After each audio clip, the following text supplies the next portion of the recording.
La méditation de ce 28 octobre est intitulée « Des couronnes pour les fidèles ». J'ai combattu le bon combat, j'ai achevé la course, j'ai gardé la foi. Désormais la couronne de justice m'est réservée. Le Seigneur, le juste juge, me la donnera dans ce jour-là. Et non seulement à moi, mais encore à tous ceux qui auront aimé son avènement. 2 Timothée 4, 7, 8. Quand le Seigneur fera le compte de ses enfants, ceux qui sont francs, sincères, honnêtes, seront considérés avec satisfaction.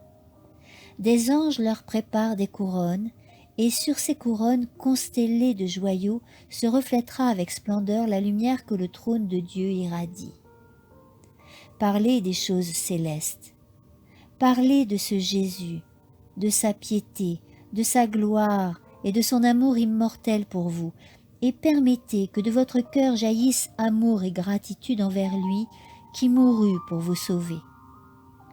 Oh, soyez prêts à rencontrer votre Seigneur en paix. Ceux qui seront prêts recevront bientôt une couronne impérissable de vie et demeureront éternellement dans le royaume de Dieu, avec Christ, avec les anges et avec ceux qui ont été rachetés par le précieux sang de Christ. Une couronne de gloire est placée sur ceux qui attendent, aiment et désirent le retour du Sauveur. Ceux qui attendent sont ceux qui seront couronnés de gloire, d'honneur et d'immortalité. Vous n'avez pas besoin de parler des honneurs du monde ou des louanges de ceux que le monde considère comme de grands personnages.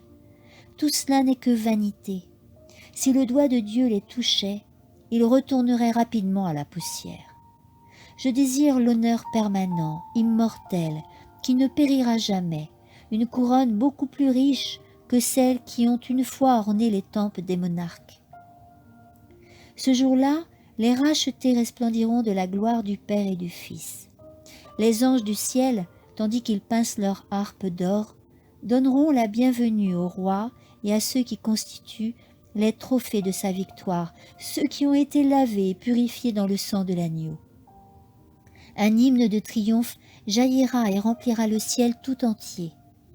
Christ a vaincu. Il entre dans les cours célestes accompagné de ses rachetés, qui sont le témoignage que sa mission de souffrance et d'abnégation n'a pas été vaine. Amen.